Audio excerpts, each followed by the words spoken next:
बड़ी विकट समस्या है। मुझे स्मरण ही नहीं हो रहा कि इस गुच्छे की कौन सी चाबी इस ताले को खोलेगी। बड़ी देर से प्रयास कर रहा हूं, परंतु ये ताला खुल ही नहीं रहा।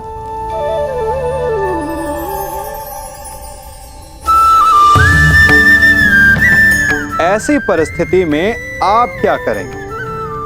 अधिकतर लोग ऐसी परिस्थिति में अपनी आशा खो बैठते हैं। उन्हें लगता है कि चाबी खो गई। वो तिलमिला जाते हैं, क्रोधित हो उठते हैं। परंतु उस समय धैर्य रखें तो गुच्छे की अंतिम चाबी ताला खोल सकती है। कुल्हाड़ी का अंतिम प्रहार वृक्ष को काट के गिरा देता है, परंतु क्या सत्य में कुल्हाड़ी का अंतिम प्रहार वृक्ष को काट के गिरा देता है? आपको आपका लक्ष्य दिला देता है? नहीं, आपका निरंतर प्रयत्न ही आपको सफलता दिलाता है। जब आपका मन निराश हो तो अपने कार्य में दुगनी उत्साह से जुट जाइए, क्योंकि अनावरत बहता जल ही कठोर चट्टान को काट सकता है। सफलता का मूल है परिश्रम, प्रयास और आशा।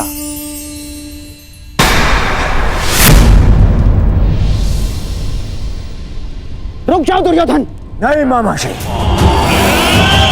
आज मेरे मत आइए। बहुत हो गया इन पांडवों का। आज अभी और इसी क्षण इन पांडवों को और इस युद्ध को समाप्त कर दूंगा मैं। और मुझे भी कोई कारण नहीं दिखता कि मैं तुम दोनों को अभी उसी समय समाप्त न कर डालूं। कारण है मेरे पास भीम, है कारण, परंतु वो कारण मैं तुम्हें नहीं बताऊंगा, तुम्हारे ज्येष्ठ भ्राता युधिष्ठिर को बताऊंगा। क्यों धर्मराज, आप तो स्वयं धर्म के प्रतीक हैं। आपसे ऐसे अधर्म की आशा नहीं की थी मैंने। अधर्म आपने किया है मामाश्री। आपने मामाश्री चलने को अपनी चाल में कोई छल नहीं किया, कोई अधर्म नहीं किया है मैंने।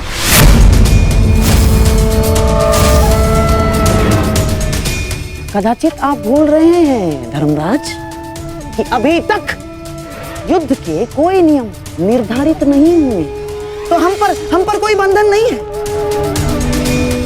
हम अपना पक्ष बढ़ाने को पूर्ण स्वतंत्र हैं, और हमने जो कुछ भी किया ना धर्मराज, वो हमारा अधिकार था। और क्या किया हमने? हमने केवल और केवल एक अतिथि का सत्कार किया, बस। मातृदेव भव, पितृदेव भव, आचार्य देव भव, अतिथि देव भव। पढ़ा होगा आपने, हैं? अपने धर्म में। तो बताइए, एक अतिथि का सत्कार करना क्या दंडनीय है? और कोई छल नहीं किया इस पौंड्रक वासुदेव ने। अतिथि ने पौंड्रक वासुदेव को अपना परिचय पूछा तो उन्होंने बता दिया। उसमें क्या भूल की?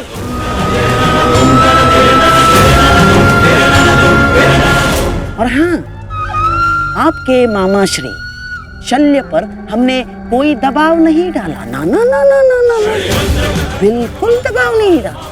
अपितु हमारे आतिथ्य से प्रसन्न होकर हमारे साथ रहने का उन्होंने हमें वचन दिया स्वयं।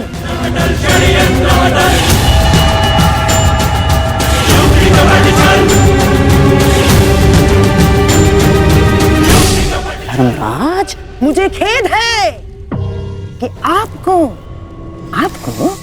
मुझे धर्म समझाना पड़ रहा है। आपको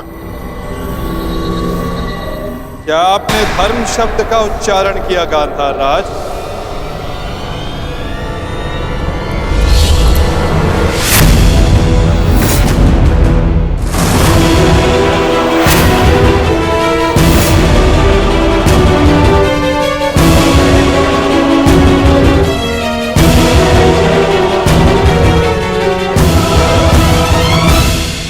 धर्म अधर्म का ज्ञान आपके मुख से सुनकर आश्चर्य हुआ। उनके मुख से, जिन्होंने स्वयं कभी धर्म की सीमा का मान न रखा,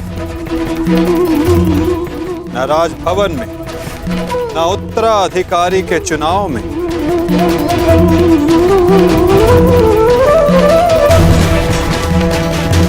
न द्यूत क्रीड़ा में, न दूत के सत्कार में। और आप धर्म की बात करते हैं गांधार राज। इनसे और क्या अपेक्षा की जा सकती है माधव? आज तक अधर्म और छल के अतिरिक्त इन्होंने हमें दिया ही क्या है? अब ये मामाश्री का धर्म है, वो ही बताएंगे कि उन्होंने किस और से युद्ध करने का निर्णय लिया है। मेरा भी तो प्रश्न यही है। परंतु कुछ भी, कोई भी निर्णय लेने से पूर्व एक बार तनिक सोच लीजिएगा। हाँ? इस बात का स्मरण रखिएगा कि एक राजा का अपने नियम को तोड़ना अशोभनीय, निंदनीय होता है।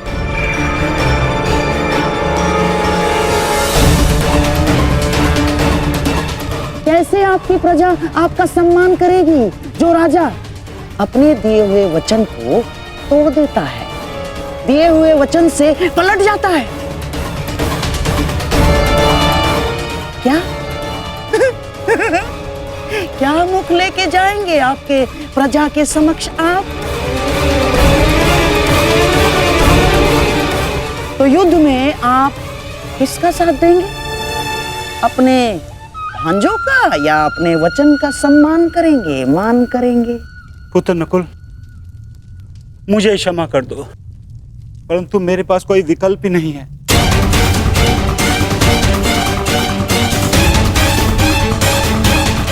मुझे अपने वचन के मान के लिए इन कौरवों का पक्ष चुनना ही होगा।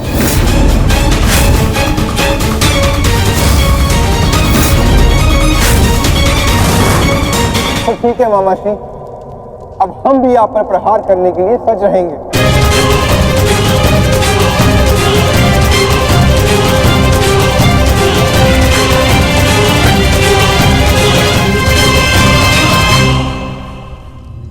आपको इस निर्णय का गंभीर परिणाम भुगतना होगा। ये मेरी प्रतिज्ञा है।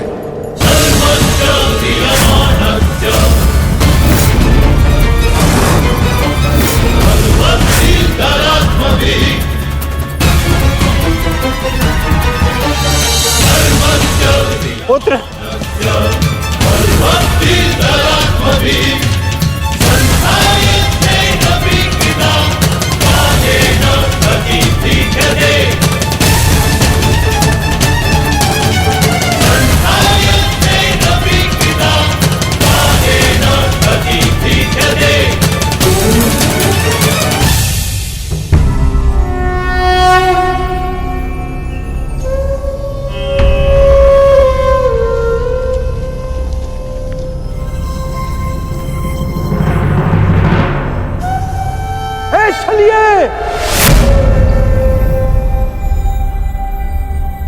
तू कहां चल दिया?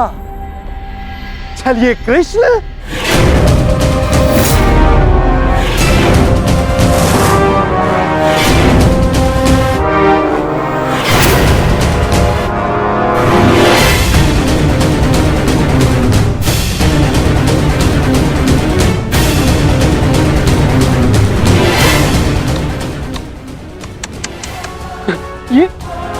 ये क्या देख रहा हूं?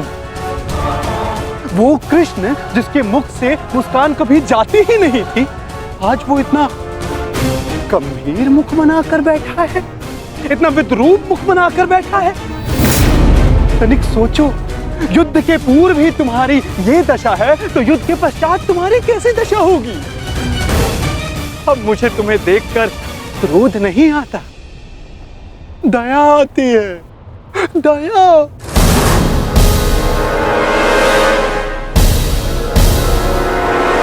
तुम्हारी सेना तुम्हारी नहीं रही, तुम्हारा पुत्र, उसने भी तुम्हारा साथ नहीं दिया। तुम्हारा भाई, उसने तुम्हारा पक्ष नहीं चुना, सब कुछ छीन लिया गया तुमसे।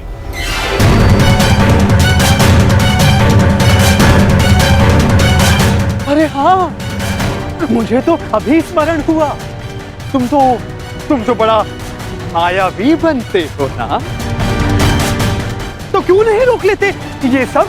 हाँ, रोक लो, रुको।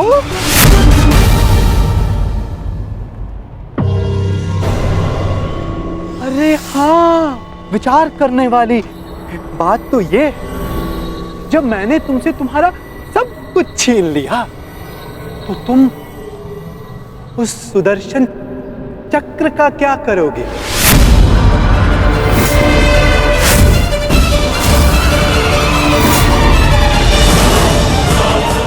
क्या करोगे तुम उस सुदर्शन चक्र का?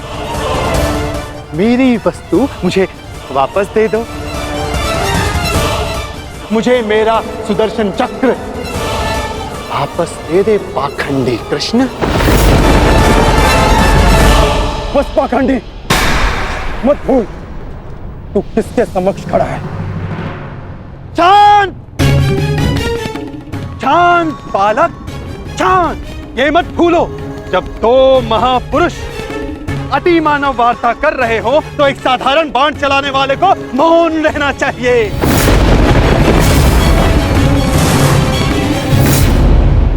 दुष्ट पौंड्रक, मैं आज ये सिद्ध कर देता हूं तू कितना बड़ा अतिमानव है। अरे मूर्ख, तू अपनी तुलना वासुदेव से करता है। यदि साहस है तो आ और आके मुझसे युद्ध कर।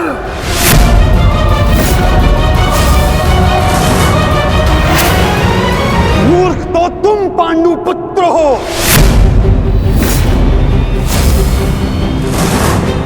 जो ये कभी नहीं समझ पाए कि कोयला कौन है और हीरा कौन, स्वर्ण क्या है और ताम्र क्या है।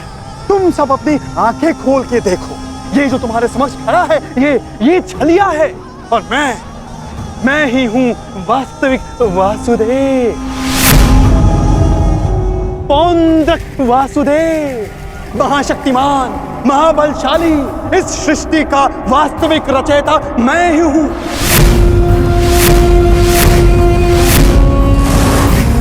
यदि मैं चाहूं तो तुम सबको एक क्षण में तुम सबका अंत कर सकता हूं। इसलिए मुझे मेरा अस्त्र उठाने के लिए पौंड्रक,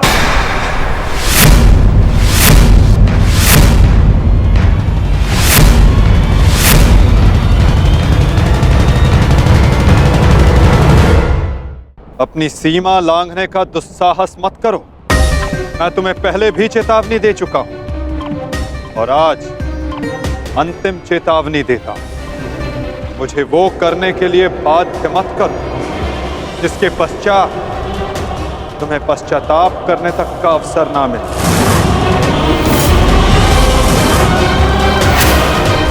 जाओ यहां से पौंड्रक।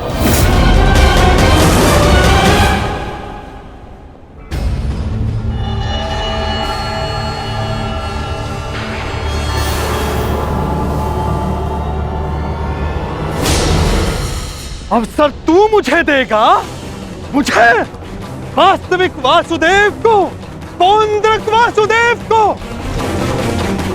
अवसर तो मैं तुझे नहीं दूंगा।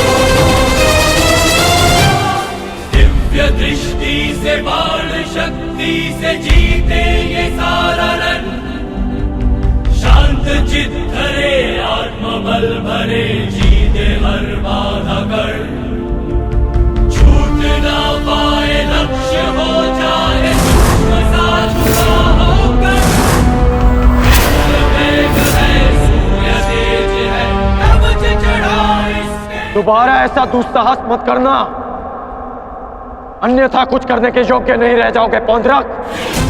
मेरे पक्ष में होकर मुझे पर प्रहार करता है मूर्ख दुर्योधन। ये तुम्हारा मित्र है या शत्रु? तुम्हें पूर्ण विश्वास तो है ना कि ये हमारे ही पक्ष में है? अपने इस सूत पुत्र मित्र को समझा दो कि मेरे और उस पाखंडी कृष्ण के मध्य आना बंद करे, अन्यथा तुम्हारे मित्र को दुष्परिणाम भुगतना होगा।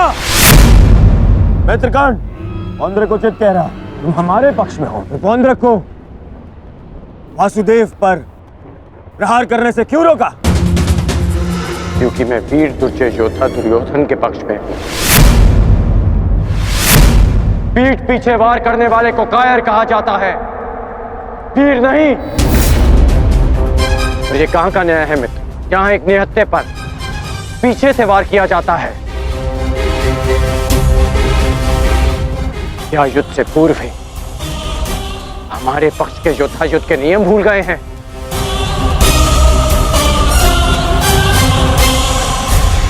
तुमने ऐसा सोचा भी कैसे? तुम इस भांति वासुदेव को वश में कर लोगे?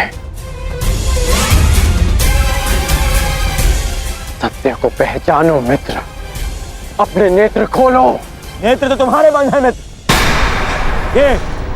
ये छलिया कोई अवतार नहीं है, केवल मायावी है। शांति सभा में जो कुछ भी घटित हुआ, केवल इस छलिए की माया थी। माया थी वो।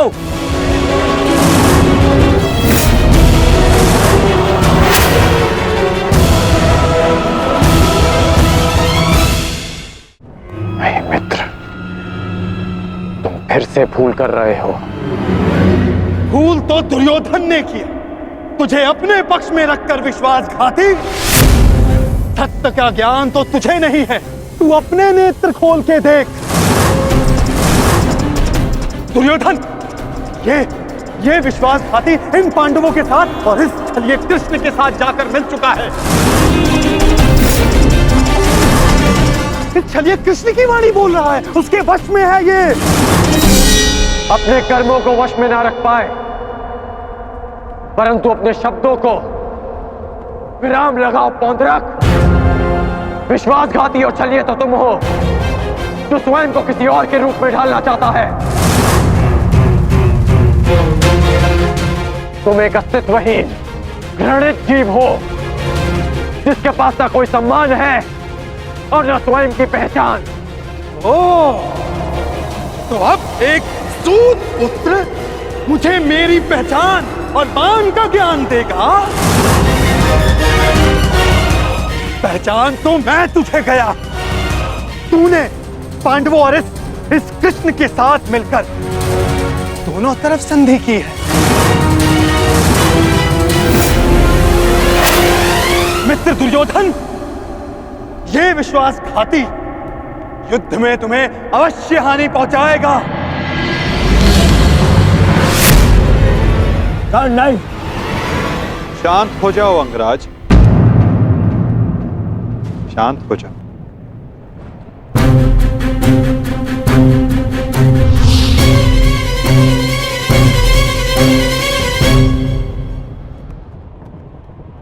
उचित ही तो कहा था पौंद्रक ने। आज मेरा हर अपना, मेरा हर संबंधी मेरे विपक्ष में खड़ा है, और अब तो मेरा नाम भी मेरा नहीं रहा, उसे पौंद्रक ने ले लिया।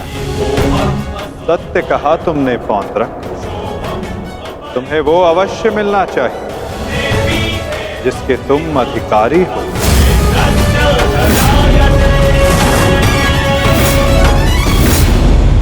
अद्भुत कृष्ण, अद्भुत। आज प्रथम बार तेरे मुख से सत्य निकला है छलिए। तो अब मुझे वो सुदर्शन चक्र दे दे जिसका वास्तविक अधिकारी मैं हूं।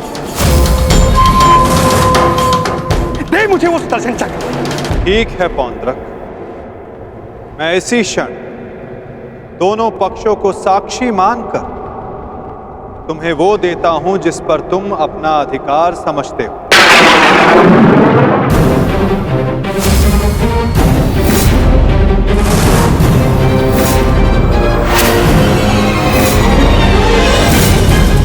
जो निश्चित रूप से तुम्हें वासुदेव में परिवर्तित कर देगा।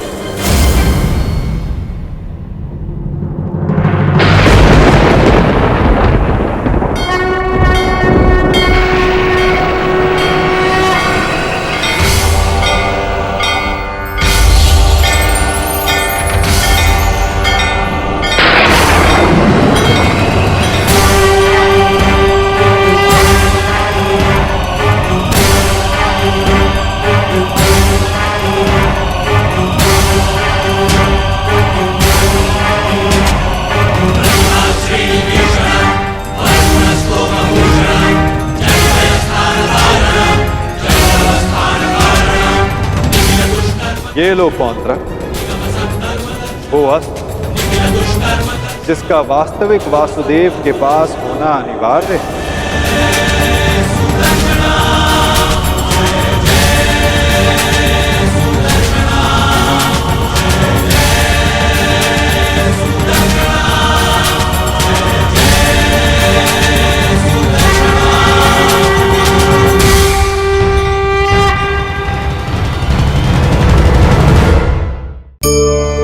मनुष्य का जीवन ऋतुओं के समान होता है।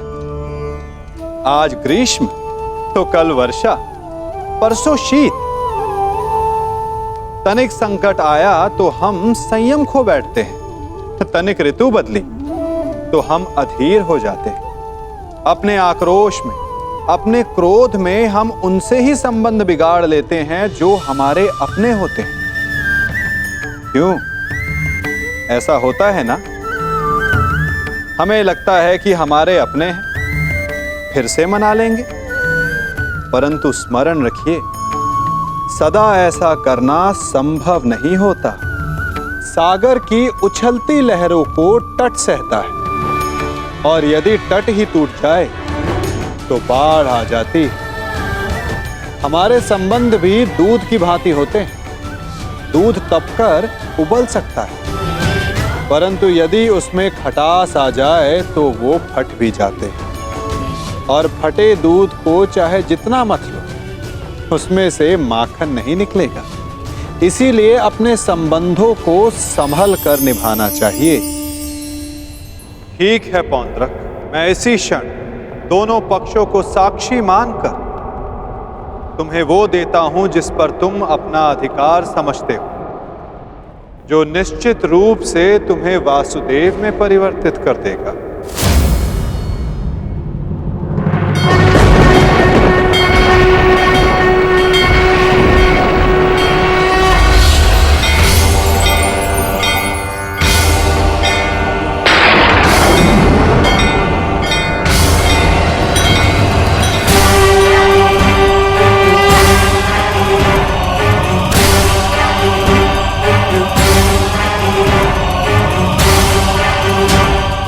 ये लो पौंत्रक, वो अस्त्र जिसका वास्तविक वासुदेव के पास होना अनिवार्य है।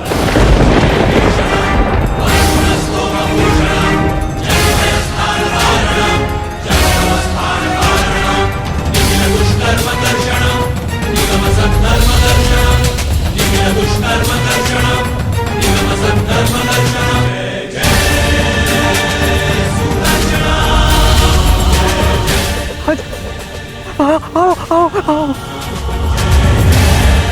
शीघ्र आओ।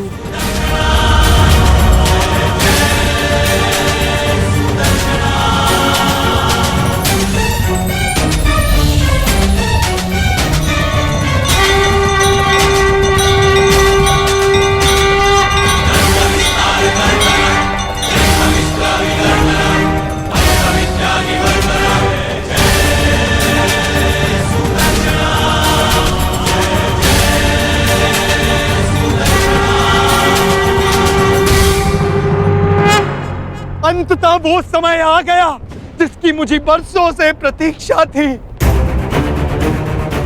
मुझे मेरा मेरा सुदर्शन चक्र मिल गया मुझे मेरा सुदर्शन चक्र। अब मुझे परास्त कोई नहीं कर सकता, क्योंकि मैं अब सर्वशक्तिशाली हूं। मैं वासुदेवा।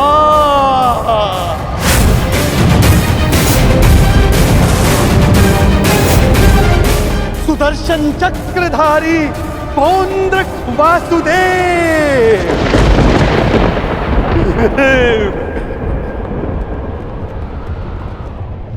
अब समझा मूर्ख सूत पुत्र कि वास्तविक वासुदेव कौन है? तेरे इस छलिए कृष्ण ने भी स्वयं यहां स्वीकारा कि वास्तविक वासुदेव कौन है। यदि अब तूने मुझ पर कोई प्रहार करने का दुस्साहस किया तो अब तू भली भांति जानता है कि मुझसे बुरा और कोई नहीं होगा। क्षण भर में वध कर दूंगा तेरा।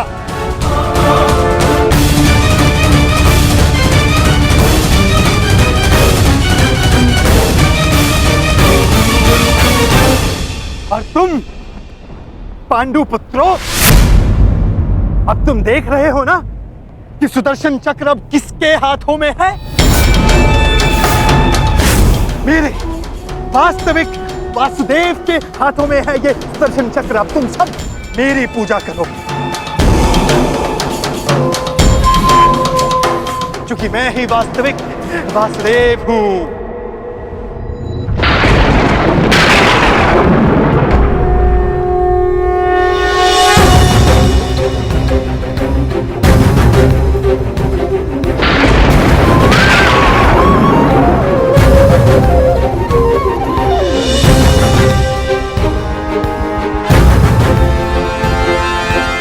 चक्र का भार क्यों बढ़ता जा रहा है?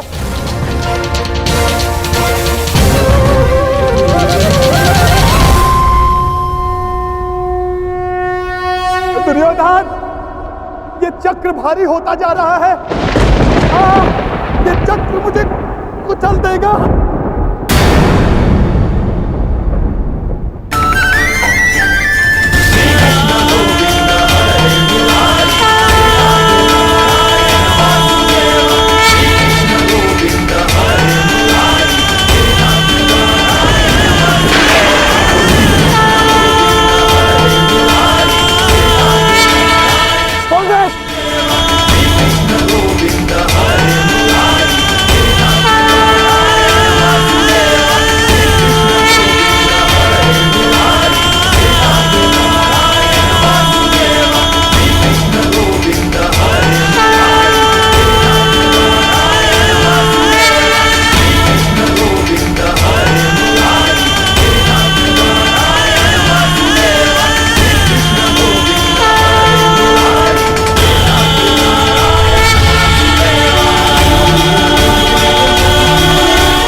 ये क्या किया आपने? वध कर दिया, छल किया, फिर से छल किया आपने।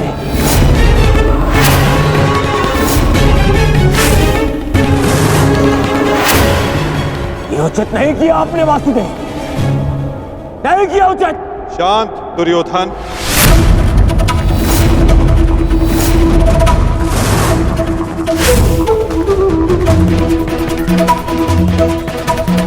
इतना क्रोधित क्यों हो रहे हो गांधारी नंदन? मैंने तो तुम्हारे मित्र को वो दिया जो वो मुझसे मांग रहा था। अब वो उसका भार नहीं सह पाया, ये मेरा दोष नहीं। औंद्रक ने अपनी मृत्यु का आवाहन स्वयं किया था दुर्योधन, और इसके लिए तुम्हें आक्रोश में आने की कोई आवश्यकता नहीं। क्रोध नहीं आएगा, क्रोध आना आवश्यक है। तुम्हें देखकर, इन पांडवों को देखकर, तुम्हारा छल देखकर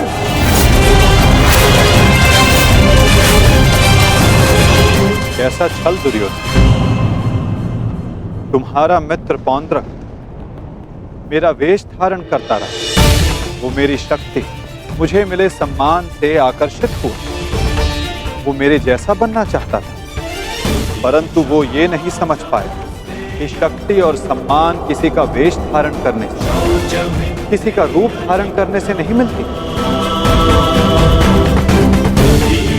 शक्ति और सम्मान मिलता है परिश्रम से, कर्मों से। यदि लौह को सुनहरे रंग से पोत दिया जाए तो उससे आभूषण नहीं बनते दुर्योधन। स्वर्ण बनने के लिए कड़ी अग्नि परीक्षा देनी होती है, कसौटी पर खरा उतरना पड़ता है दुर्योधन। और तुम्हारा मित्र सुदर्शन चक्र की कसौटी पर खरा नहीं उतर पाया और अंततः उसने अपना नाश कर लिया। तुम्हारी हानि पर मुझे खेद है दुर्योधन, परंतु पौंड्रक के अंत पर नहीं, क्योंकि उसके कर्मों का फल ही यही है।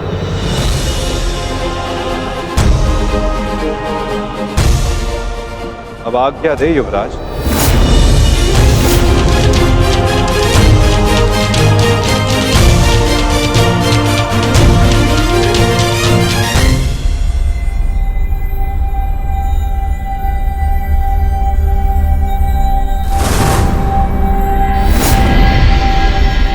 कल युद्ध के नियम निर्धारित किए जाएंगे गांधार राज। जब युद्ध क्रीड़ा में नियम निर्धारित किए जा रहे थे तब वहां मैं उपस्थित नहीं था, परंतु इस बार उत्सुक हूं ये जानने के लिए कि इस युद्ध में अपनी विजय के लिए आप क्या नियम बनाएंगे गांधार राज।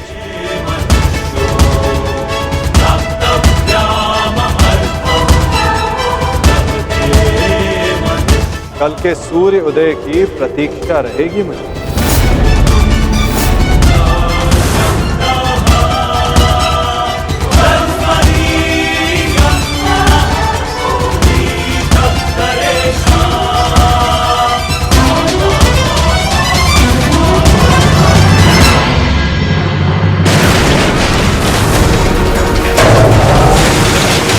क्या हो गया? ये क्या कर रहे हो तुम? हाँ, देखो दुर्योधन, देखो। नहीं दुर्योधन। मैं उस वासुदेव को नहीं छोड़ूंगा।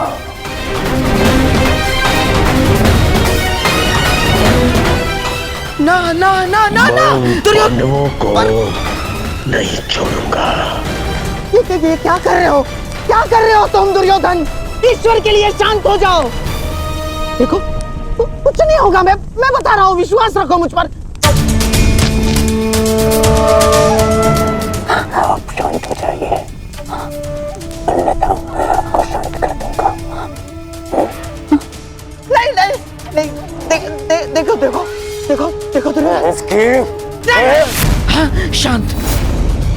शांत हो जाओ दुर्योधन। देखो तनिक सोचो, पौंड्रक के जाने से हमें कोई हानि नहीं पहुंची है दुर्योधन। इस संसार में हर कोई अपना एक प्रयोजन लेकर आता है और पौंड्रक ने भी यही किया। पौंड्रक का केवल एक ही प्रयोजन था कि वो मद्रराज शल्य को भ्रमित कर दे, और पौंड्रक ने अपने जीवन का प्रयोजन सिद्ध कर दिया है दुर्योधन। अब हमारे पास 11 अक्षौणी सेना है और पांडवों के पास केवल 7 दुर्योधन, केवल 7। अब ये विलाप का समय नहीं है, उत्सव का समय है। उत्सव मनाओ। वो तो ठीक है मामाश्री, परंतु मैं उस वासुदेव का कौतुक भुला नहीं पा रहा हूं।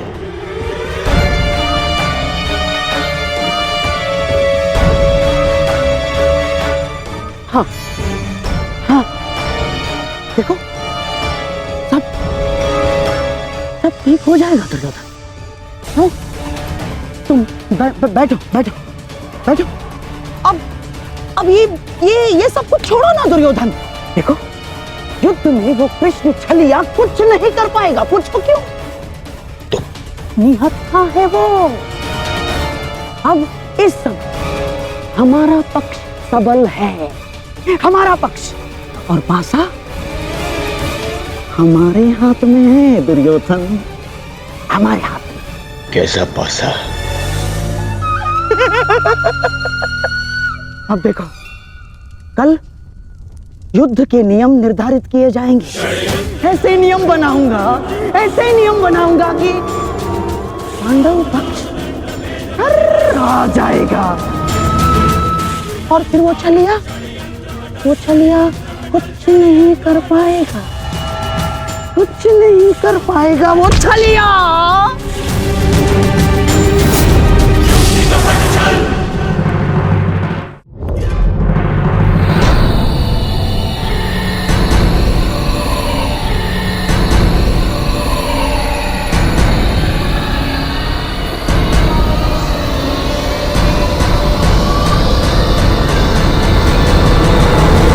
तो सभा में उपस्थित सभी महायोद्धाओं को शकुनी का प्रणिपात स्वीकार हो। जैसे कि हम सब जानते हैं कि हम सभी एक महायुद्ध में भाग लेने जा रहे हैं, परंतु बड़े खेद के साथ एक बात सूचित करना चाहूंगा इस सभा में। जैसे कि हम अर्थात कौरवों पर हमेशा से सदा से लांछन लगते आ रहे हैं, आरोप लगते आ रहे हैं कि हम छल करते हैं, हम कुचक्र करते हैं, हम षड्यंत्र रचते हैं, है ना वासुदेव? चाहे वो युद्ध हो या द्यूत। इसीलिए आपके मन से वो भ्रम निकालने के लिए इस खुली सभा का आवाहन किया गया है। तो वासुदेव, क्या आपकी अनुमति है? एक चतुर गुरु जब गुरुकुल से कुछ समय के लिए बाहर जाए तो वो आश्रम के सबसे योग्य शिष्य को उसका उत्तरदायित्व कभी नहीं देता। वो आश्रम के सबसे नटखट शिष्य को ही इसका उत्तरदायित्व सौंपता है। क्योंकि जब बिलाव को माखन की रखवाली के लिए स्वयं बिठा दिया जाए तो किसका साहस कि वो माखन चुरा सके। अर्थात आपको भी अनुमति अवश्य है गांधार राज।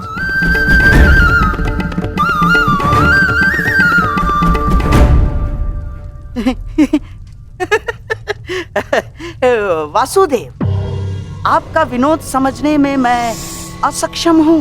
मेरे कहने का आशय मात्र केवल इतना है गांधार राज कि मैं आपके वचनों से सहमत हूं। यद्यपि युद्ध सीमा बढ़ाने या सीमा पर अतिक्रमण रोकने के लिए होता है, तो युद्ध के नियम और सीमा निश्चित कर लेना आवश्यक है। क्योंकि यही नियम, यही सीमाएं इस युद्ध को धर्म युद्ध बनाएगी। तो ये बात आप सरल मार्ग से भी बता सकते थे वासुदेव। यदि आपका भाषण समाप्त हो गया तो हम युद्ध के नियमों पर चर्चा करें। वैसे भी हमारे और आपके पक्ष की सेना के अंतर को देखते हुए यह युद्ध केवल औपचारिकता मात्र रह गया है।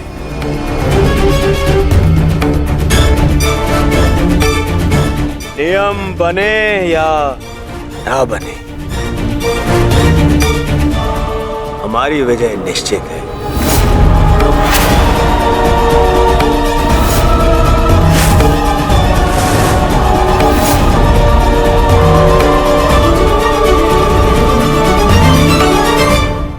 नियम बने या ना बने, हमारी विजय निश्चित है। इस आत्मविश्वास का कोई एक कारण तो बताओ।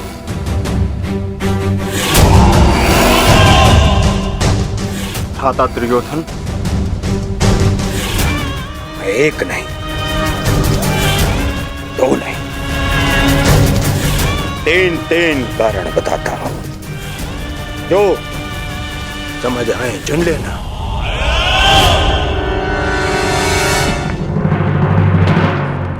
पहला कारण, पितामह भीष्म जिन्हें इच्छा मृत्यु का वरदान है।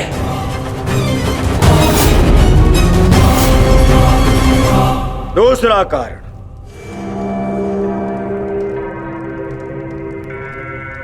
आचार्य द्रोण जिन्होंने तुम पांडवों को शस्त्र संधान की शिक्षा दी।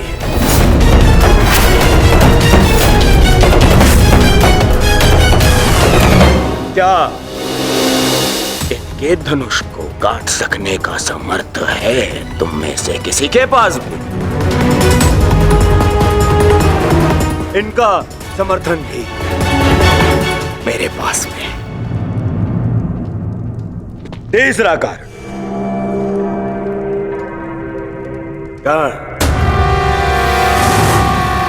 ब्रह्मास्त्र, ब्रह्मांडास्त्र और ब्रह्मशिरास्त्र जैसे अस्त्रों से सज्जित है मेरा मित्र कर्ण, जिसका बाण तुम्हें विजय प्राप्त करने नहीं देगा और जिसका कवच मुझे पराजित नहीं होने देगा।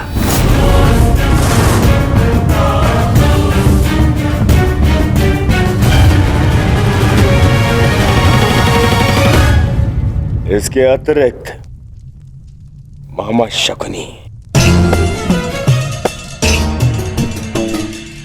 जिनकी कूटनीति का तोड़ तुम में से किसी के पास नहीं है। हाँ? मामा श्री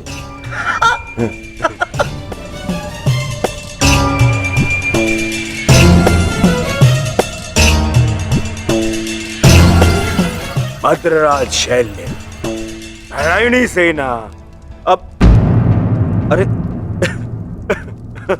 ये तो 3 से अधिक कारण हो गए, है ना अर्जुन? जिसके पास इतने सारे कारण हो उसे कौन पराजित कर सकता है?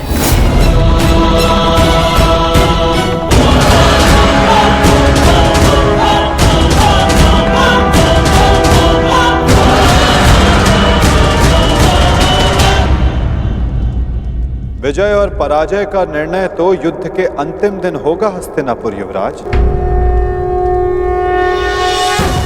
नियम तो केवल युद्ध का मार्गदर्शन करते हैं। अंत में कौन कितनी सीमा में रहता है और किसे सीमा तोड़ने का दंड मिलेगा, ये तो समय ही बताएगा।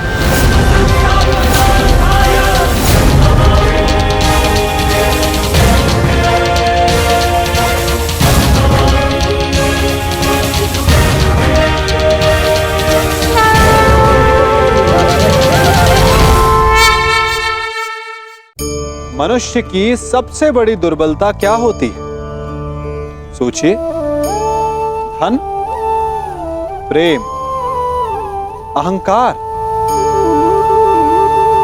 मनुष्य की सबसे बड़ी दुर्बलता होती है उसके रहस्य। चाहे आप कितने भी शक्तिशाली क्यों ना हो, कितने भी प्रबल क्यों ना हो, परंतु उसके रहस्य उसके नाश की चाबी होती है। इसलिए यदि प्रबल रहना है, शक्तिशाली रहना है, समर्थ रहना है, तो अपने रहस्य को किसी को भी ना बताएं, ना मित्र को और ना ही शत्रु को, क्योंकि समय पड़ने पर कब कौन शत्रु हो जाए ऐसा कहना संभव नहीं। विभीषण को रावण के अमृत कुंड का ज्ञात था, इसीलिए प्रभु श्री राम रावण का वध करने में सफल हो सके। इसलिए उचित यही है कि आप अपने रहस्य को स्वयं तक ही सीमित रखें। विजय और पराजय का निर्णय तो युद्ध के अंतिम दिन होगा हस्तिनापुर युवराज। नियम तो केवल युद्ध का मार्गदर्शन करते हैं। अंत में कौन कितनी सीमा में रहता है और किसे सीमा तोड़ने का दंड मिलेगा, ये तो समय ही बताएगा। उचित है वासुद, परंतु मैंने जो कारण गिनवाए, क्या उसका उत्तर किसी के पास है? अर्जुन, भीम, युधिष्ठिर, किसी के पास उत्तर नहीं है। उत्तर मेरे पास है दुर्योधन।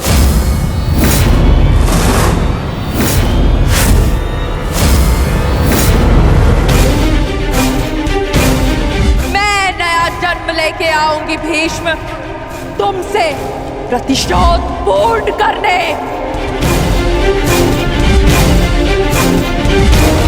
देवी अंबा, प्रतीत होता है गांधारी नंदन युद्ध को भी युद्ध समझ बैठे हैं। युद्ध के पासे भले ही किसी एक के संकेत पे पड़ते हो, परंतु युद्ध के पासे कभी भी पलट सकते हैं। उत्तम विचार द्रुपद नंदिनी, परंतु एक बात समझ में नहीं आई। आप यहाँ क्या कर रही हैं?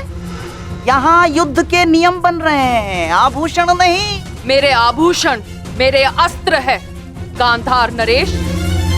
रहा आपके प्रश्नों का उत्तर कुमार दुर्योधन, तो मैं आपको बता दूं कि पांडव पक्ष में आपके हर योद्धा की काट है। तुम्हारे कवच कुंडलधारी मित्र कर्ण का उत्तर है द्रोण शिष्य पशुपतास्त्रधारी कौन्तेय अर्जुन। आपकी अगली सुरक्षा पंक्ति आचार्य द्रोण। तो कदाचित आप भूल रहे हो तो मैं आपको स्मरण करा दूं कि मेरे भाई धृष्टद्युम्न का जन्म द्रोण का वध करने के लिए हुआ है। रही बात आपके प्रिय मामाश्री की, नारायणी सेना की, तो मैं आपको बता दूं स्वयं नारायण पांडवों के मार्गदर्शक है। और शेष रहे आपके कुशल अनुभवी सेनापति गंगा पुत्र भीष्म, तो उन्हें मुक्त करने के लिए मैं स्वयं आप सबके सामने खड़ी हूं।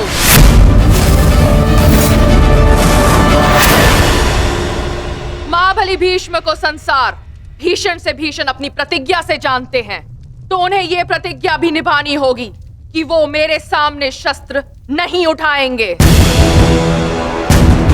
तो कौरव दल स्वागत कीजिए पांडव पक्ष के सेनापति वीरांगना शिखंडिनी का। अद्भुत पांचाल कुमारी, अद्भुत। परंतु यह समय युद्ध की ललकार देने का नहीं है। यहाँ हम युद्ध के नियम निर्धारित करने के लिए बैठे हुए हैं, इसीलिए आप अपना स्थान ग्रहण करें।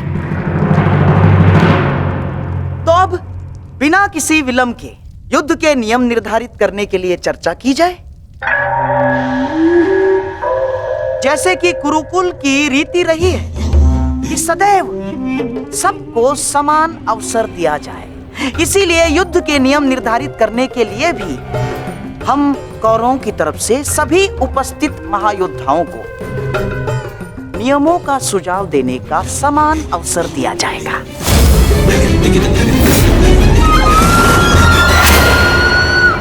और हाँ, मैं ये जानता हूं कि पांडव पक्ष मामा श्री शकुनी का मुख अधिक समय तक नहीं देख सकते, इसीलिए मैं अपना सुझाव आरंभ में ही दे देता हूं। समस्त आर्यव्रत में युद्ध चाहे जितने भी दिन चले, परंतु आरंभ सूर्योदय से होता है और सूर्यास्त होते ही युद्ध भी थम जाता है।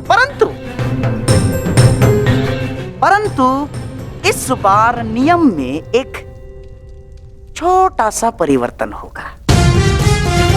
सूर्यास्त के पश्चात भी युद्ध पर विराम नहीं लगेगा, तब तक जब तक अंधकार इतना सघन न हो जाए कि योद्धाओं को मशाल के प्रकाश में भी कुछ दिखाई न दे।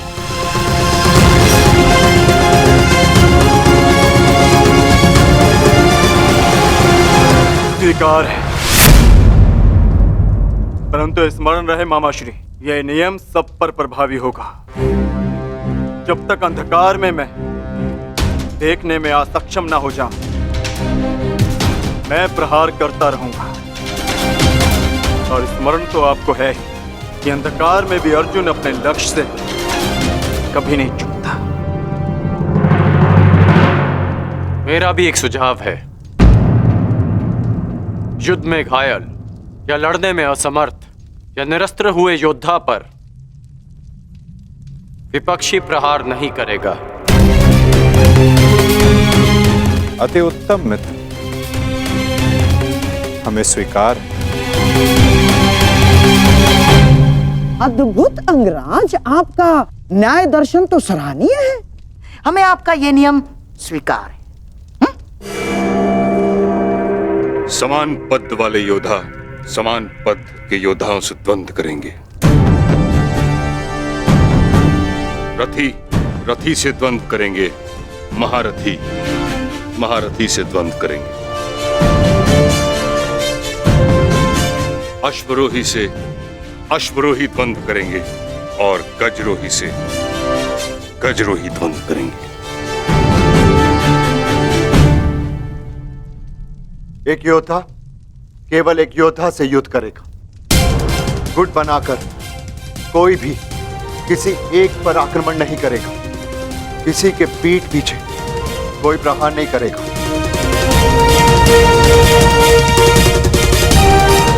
यदि विपक्षी ने पहले छल किया तो क्या प्रतिपक्षी को उसका उत्तर देने का अधिकार है? वो योद्धा की सोच पर निर्भर करता है विकोदर। एक महत्वपूर्ण नियम, इस युद्ध में वही योद्धा एक दूसरे का सामना कर सकता है जिसके पास समान रूप से अस्त्र, शस्त्र और शक्ति होगी। दुर्बल पर प्रहार करना निषेध होगा। और इस युद्ध में गदाधारी गदा युद्ध के नियम से और धनुर्धर धनुर्शस्त्र के युद्ध से युद्ध करेंगे। और सबसे महत्वपूर्ण नियम, इस युद्ध में किसी भी प्रकार का छल, कुचक या षड्यंत्र नहीं होगा। स्मरण रहे। हमें स्वीकार है।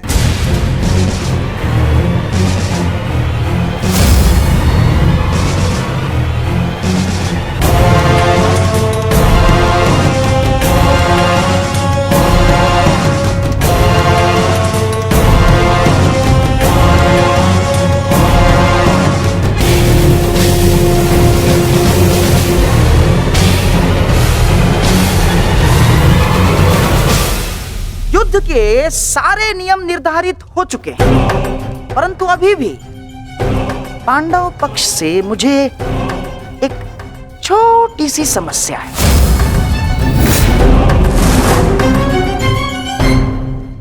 युद्ध के सारे नियम निर्धारित हो चुके हैं, परंतु अभी भी पांडव पक्ष से मुझे एक छोटी सी समस्या है। कैसी समस्या गंधार राज? धर्मराज ना, अर्थात ये युद्ध समान पद, बल, शक्ति और हम पुरुषों के मध्य हो रहा है, तो आपके दल में एक स्त्री क्या कर रही है?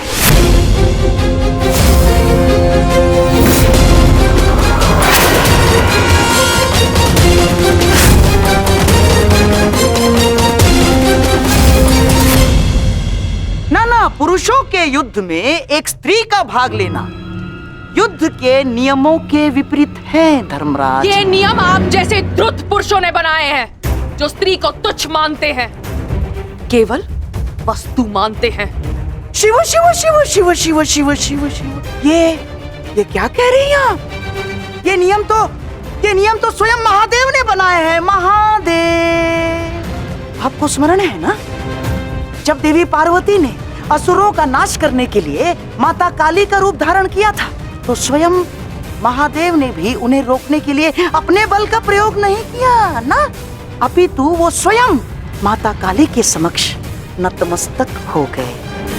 जब स्वयं ईश्वर इस नियम का पालन कर सकते हैं, तो हम तो केवल साधारण मनुष्य हैं। कोई भी पुरुष योद्धा एक स्त्री पर आक्रमण नहीं करेगा। यही युद्ध के आधारभूत नियमों में से एक है। और यदि ऐसे में यानी एक स्त्री को पांडव दल का सेनापति पद दिया जाता है, तो कौरव, बेचारे कौरव तो बिना युद्ध लड़े ही हार जाएंगे। क्या क्या ये अधर्म नहीं है? बताइए। अपने सेनापति के प्राण बचाने के लिए और कोई मार्ग नहीं सूझा आप लोगों को? योद्धा सिर्फ योद्धा होता है, स्त्री या पुरुष नहीं। स्मरण है माँ पार्वती, जिन्होंने काली का रूप धारण करके कितने असुरों का वध किया था। हम असुर नहीं है, हम साधारण मनुष्य हैं, मनुष्य, सभ्य मनुष्य। और सभ्य मनुष्य नियमों का पालन करता है। आप सेनापति पद छोड़ दे, यही धर्म है, क्यों धर्मराज?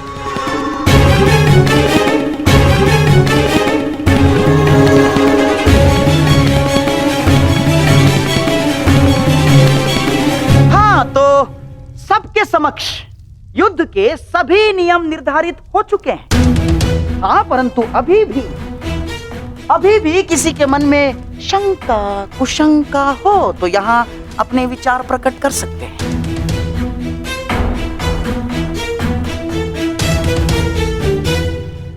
नहीं गांधार राज, इस सभा में बनाए सभी नियम और उपनियम हमें स्वीकार है।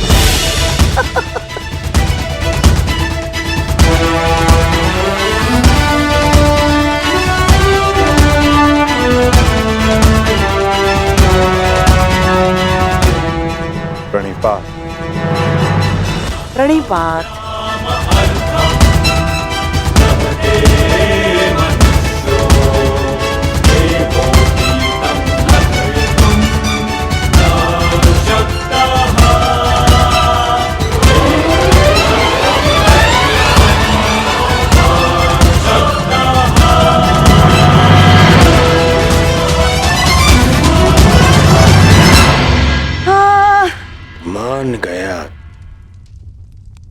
मान गया क्या रणनीति थी मामाश्री। आपकी रणनीति को मैं मान गया मामाश्री। आपकी रणनीति का उत्तर तो आज कृष्ण के पास भी नहीं था। पूरी युद्ध की व्यूरचना ही बदल दी आपने साधु। साधु! परंतु सुनो, अब ये साधुवाद देने में समय व्यर्थ ना करो दुर्योधन। हमें केवल ये युद्ध आरंभ ही नहीं करना है, अपितु इस युद्ध को जीतना भी है। और युद्ध में विजय प्राप्त करने के लिए अनुकूल परिस्थितियां बनानी पड़ती हैं।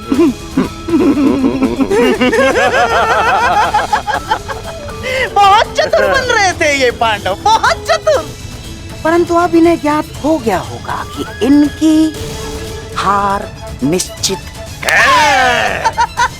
हमने जो चाहा वही हुआ है दुर्योधन।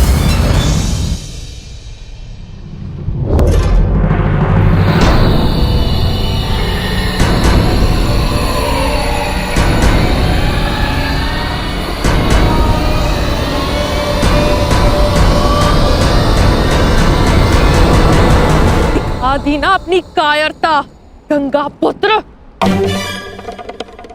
फिर से मौन रहकर तुमने अपने इच्छा मृत्यु के वरदान को लंबा कर दिया। फिर से अपनी दृष्टि झुकाकर तुम्हें लगता है कि तुमने अंबा के प्रतिशोध को झुका दिया।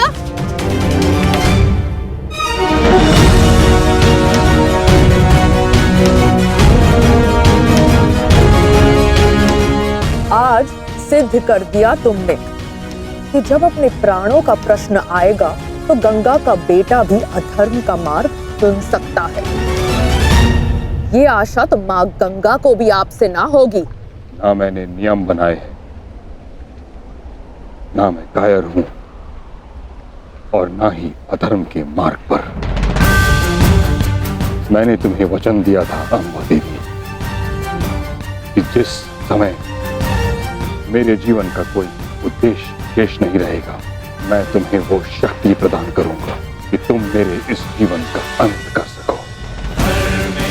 अब वो समय आ गया है। तुम्हें कदाचित विश्वास न हो, परंतु मुझे आशा है कि कुरुक्षेत्र में तुम मुझे मेरे भार से मुक्ति दिला दो, वरदान से मुक्ति जो मेरे लिए श्राप बन गया है, उस मौन से मुक्ति जो पाप बन गया है। भीष्म, मेरे अंदर कोई आशाएं शेष नहीं, यदि शेष है तो केवल इस युद्ध का शाप। आपको इतना व्यथित देखकर बड़ी शांति मिली गंगा पुत्र। दाचित, आपको अब अनुभव हो गया है कि कैसा प्रतीत होता है जब मनुष्य के जीवन में कोई आशा, कोई उत्साह न रहे। स्मरण है भीष्म, यही मेरे जीवन के साथ किया आपने। एक वचन के लिए मेरा पूरा जीवन भस्म कर दिया। परंतु एक बात स्मरण रखना, इतनी सरलता से मैं अपने शत्रु को मुक्त नहीं होने दूंगी। मेरी प्रतीक्षा करोगे तुम गंगा पुत्र कि मैं कब तुम्हें मुक्त करूं। हर पल एक जन्म के समान होगा और प्रतीक्षा का आरंभ होता है अब।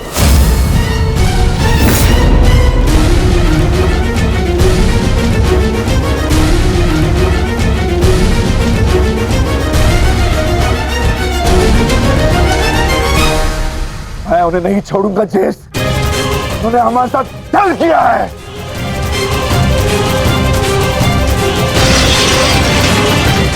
दादा भीम, शांत हो जाइए। ठहरो भीम, ये मेरा आदेश है।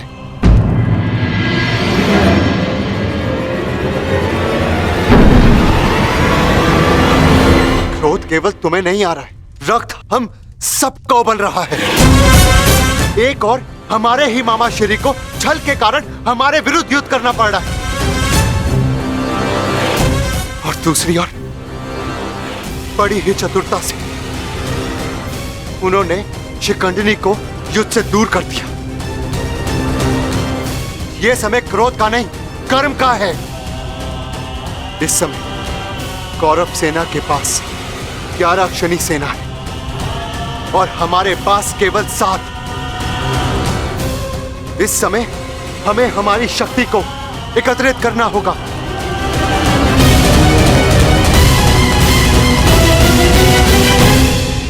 वासुदेव, क्या हम कभी भी कौरवों से न्याय की आशा नहीं रख सकते? गांधार राज और दुर्योधन से तो हम न्याय की आशा नहीं रख सकते, परंतु अंगराज कर्ण से, दानवीर कर्ण से आशा अवश्य की जा सकती है।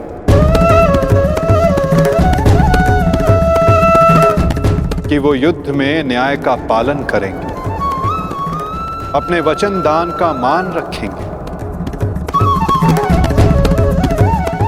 हम सब ने देखा कि अंगराज ने कौरवों के पक्ष में होते हुए युद्ध के लिए कैसे न्याय संगत नियम बनाए। परंतु वासुदेव, वो दुर्योधन के विरुद्ध कभी नहीं जाएगा, और उस दुर्योधन से मुझे न्याय की कोई आशा नहीं। कायरों की भांति हमारी सैन्य शक्ति को छिन्न भिन्न करने लगा है। ज्येष्ठ, बहुत हो गई सभा, बहुत बन गया नियम, अब बस। अब समय आ गया है उस दुर्योधन को उचित उत्तर देने का। ठहरो भीम,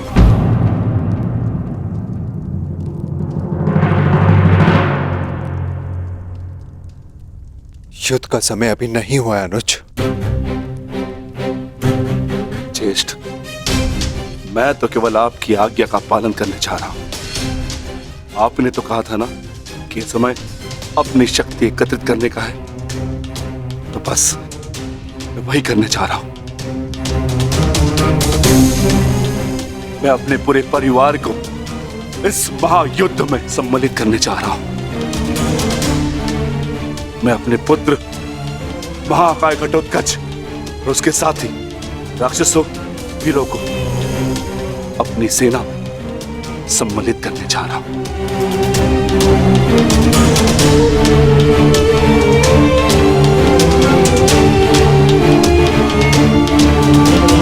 तुम उचित कह रहे हो अनुज। तुम्हें शीघ्र अतिशीघ्र यहां से प्रस्थान करना चाहिए।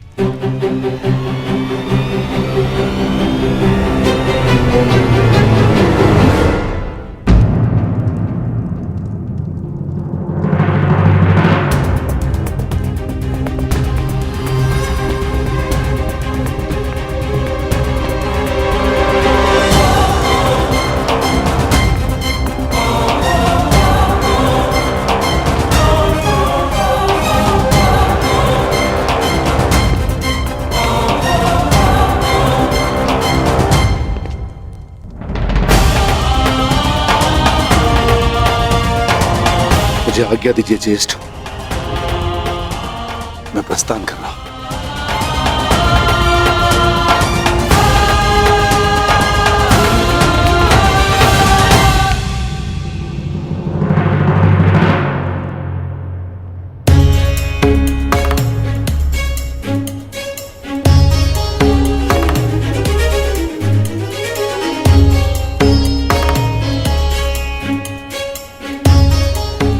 प्रणिपात वासुदेव, मैं अपने पुत्र को लेने जा रहा हूं, आशीष दीजिए।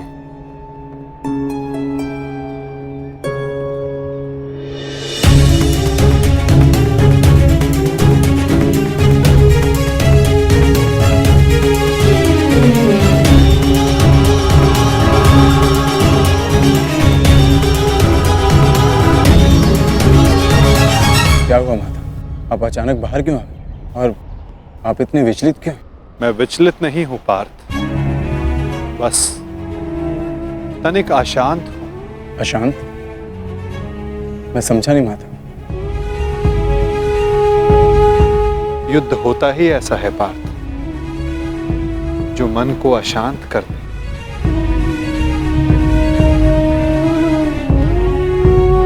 समय एक बहती धारा के समान होता है पार्थ। धारा का स्वर हमारे मन को आनंदित करता है, परंतु ये आवश्यक नहीं कि उस धारा का स्वर सदैव हमारे मन को आनंदित ही करे, उसे विचलित ना करे। फिर ये विचलन क्यों माता?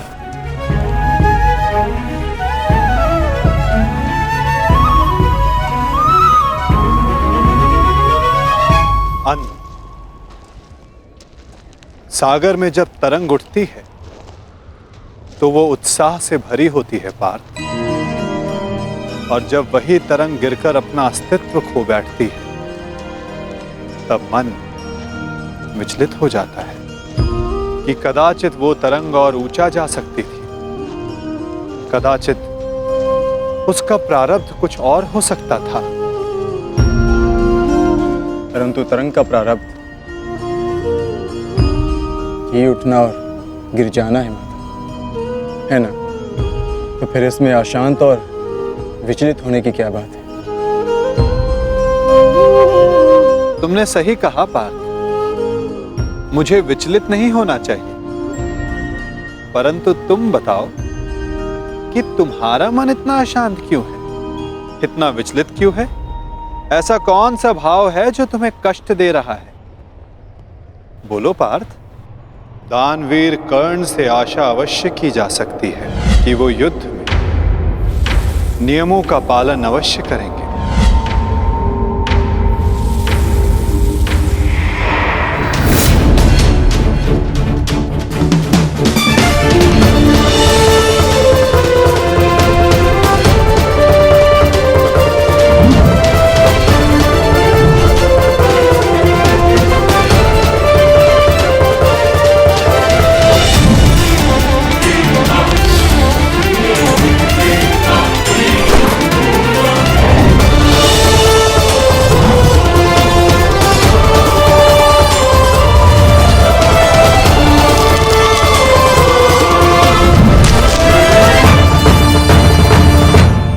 वाह, कितना अद्भुत धनुधर है ये।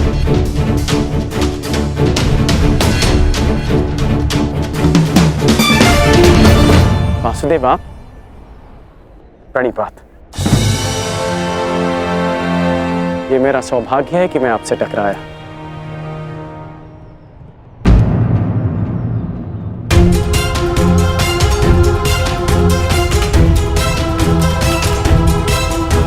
सौभाग्य और दुर्भाग्य के लिए धन्यवाद और तानों का पात्र समय होता है अंगराज, मनुष्य नहीं। उचित परिस्थिति में उचित समय पर उचित मनुष्य से मिल जाना सौभाग्य होता है और अनुचित परिस्थिति में उचित मनुष्य से मिलना दुर्भाग्य होता है कर्ण। आपका टकराना तो उचित ही होता है वासुदेव, इसलिए यह सौभाग्य होता है। आज्ञा दीजिए। प्रणिपात।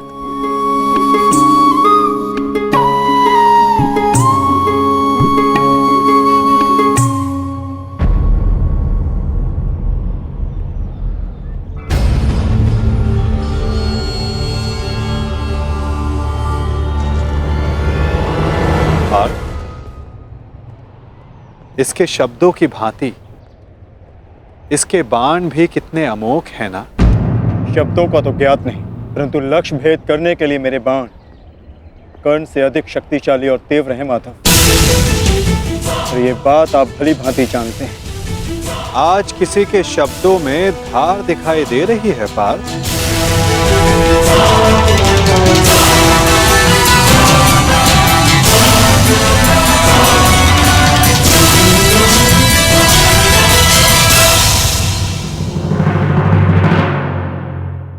पार्थ, इसके शब्दों की भांति इसके बाण भी कितने अमोघ हैं ना।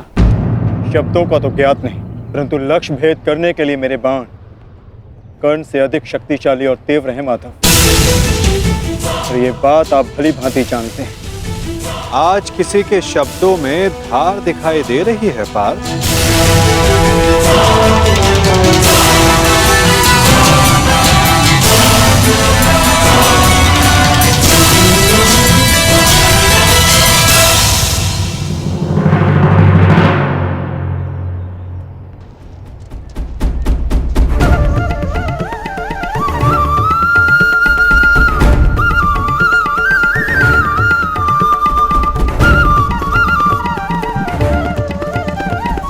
अब बता भी दो अपने सखा को, ऐसी कौन सी बात है जो प्रतिपल तुम्हें और अधिक अशांत किए जा रहे हैं पार्थ। आप तो ऐसे कह रहे हैं माधव, जैसे कि आप तो कुछ जानते ही नहीं। कैसे जानूंगा, मैं कोई अंतर्यामी थोड़ी ना हूं। वाह माधव, जो संसार में कोई नहीं देख सकता उसे आप देख लेते हैं, जो सबके समक्ष है उससे अनजान होने का अभिनय करते हैं। आप भली भांति जानते हैं इस बात को मैं इतना व्यग्र क्यों हूं, क्यों आपके विचारों पर, आपके समय पर उसका अधिकार है। क्यों माधव, क्यों?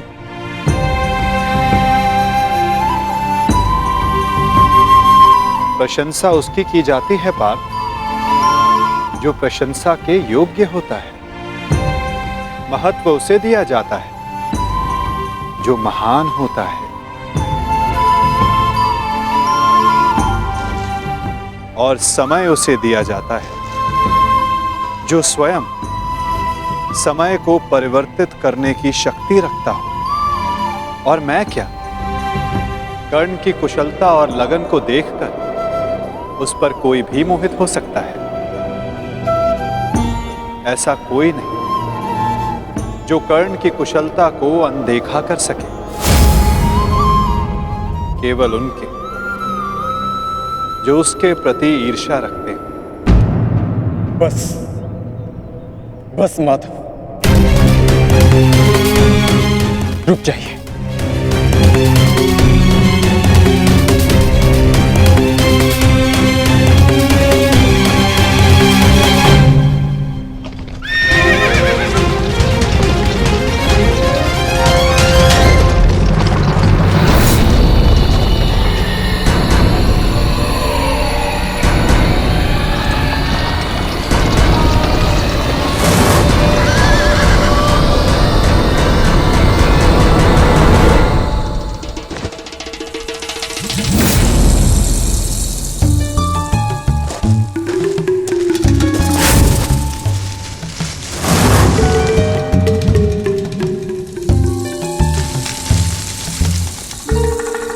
कौन है वहां?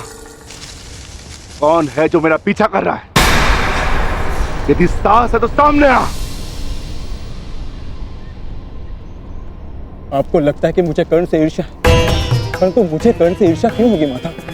मैं भी मानता हूँ कि वो एक महान धनुर्धारी है और इस बात का मैं सम्मान भी करता हूँ, इसलिए उसके साथ अपना अधूरा द्वंद पूर्ण करना चाहता हूँ। परंतु माता, आप कैसे भूल सकते हैं वो अर्जुन ही था जिसने विराट युद्ध में कर्ण को पराजित किया था। वो अर्जुन ही था जिसने कर्ण के रहते हुए पांचाली के स्वयंवर को विजित किया था।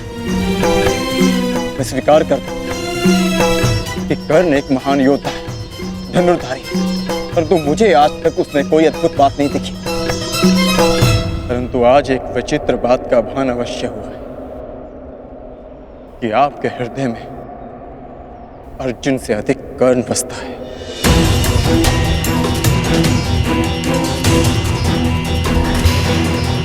पार्थ, विराट युद्धगाह में तुमने नहीं, सूर्यास्त ने उसे परास्त किया था।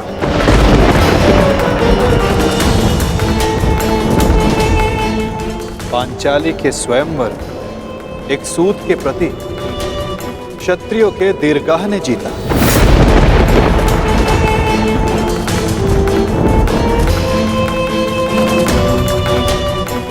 और रही बात मेरे मन में सम्मान की, तो बात मेरे मन में, मेरे हृदय में जितना सम्मान तुम्हारा है, उतना ही सम्मान अंगराज कर्ण का है। पार्थ,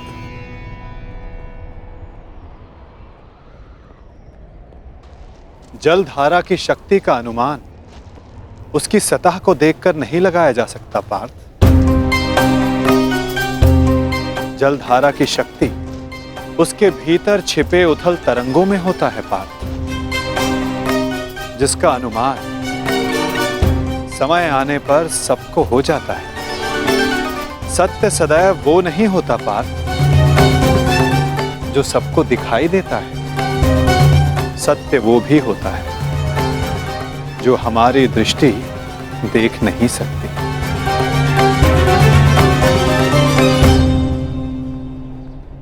और बहुत शीघ्र तुम्हें उसका अनुमान भी हो जाएगा।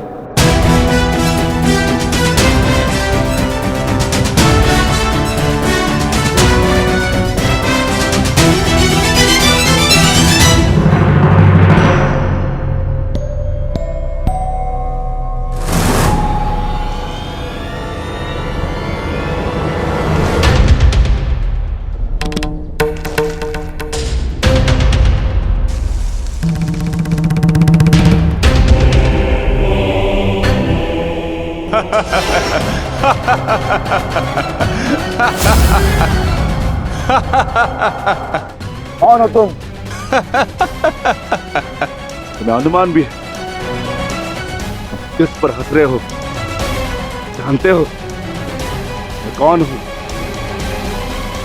मेरा नाम क्या है? बता दीजिए ना भद्र। आपका रूप देखकर तो भय लगता नहीं, कदाचित आपका नाम इतना भयंकर हो जिसे सुनकर मेरी हंसी चली जाए। तुम जानते हो मैं कौन हूं? यदि मैंने अपना परिचय दे दिया तो तुम श्वास भी नहीं ले पाओगे। और यदि मैंने आपके कर्मों का दंड दे दिया तो आप अपना नाम भी भूल जाएंगे भद्र।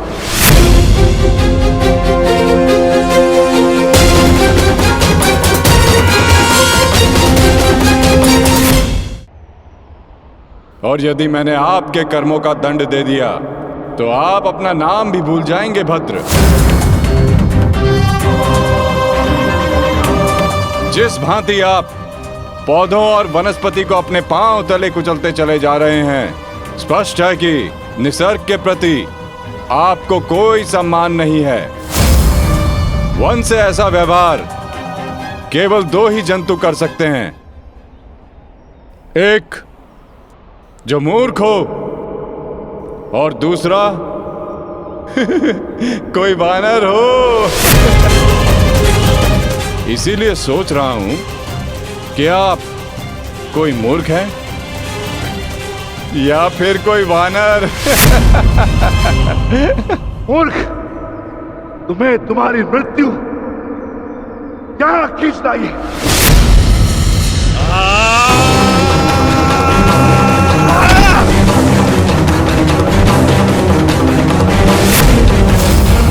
बड़ा चतुर बनता है, तुझे अभी मैं सिखाता हूं कि बड़ों के साथ कैसे व्यवहार करना चाहिए। कुछ भी सीखने के लिए मैं सदा प्रस्तुत हूं भद्र। आगे बढ़िए।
तुम साधारण मनुष्य नहीं हो सकते।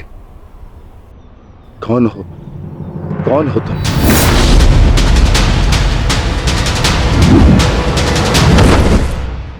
कहा था ना, अपना परिचय देना भूल जाओगे। अब सुनो मेरा परिचय। मैं हूं बर्बरीक, घटोत्कच पुत्र बर्बरीक।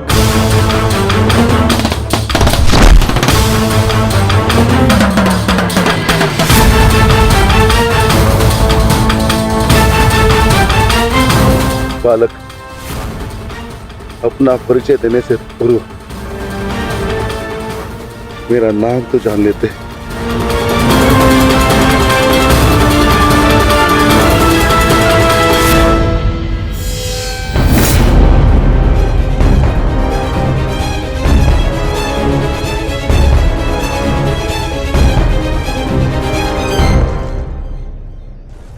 क्षमा चाहता हूं माता, परंतु एक बात जानना चाहता हूं। ऐसा क्या है उस कर्ण में जो वो कर सकता है और वही सब उससे अधिक कुशलता से मैं कर सकता हूं? अवश्य पार्थ, अवश्य तुम कर सकते हो, परंतु कर सकने में और कर लेने में बड़ा अंतर होता है पार्थ। अर्थात?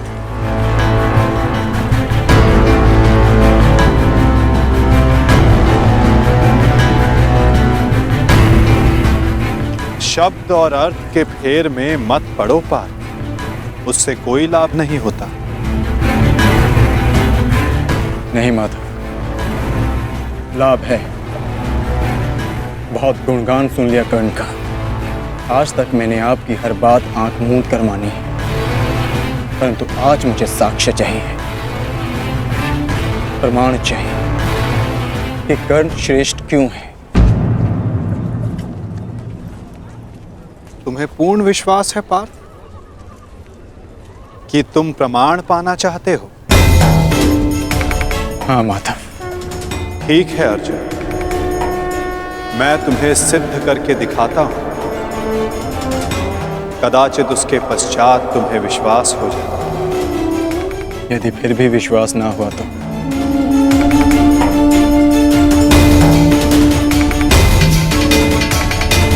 मैं वचन देता हूं पार्थ, कर्ण की प्रशंसा तो दूर, तुम्हारे समक्ष उसका नाम तक नहीं लूंगा।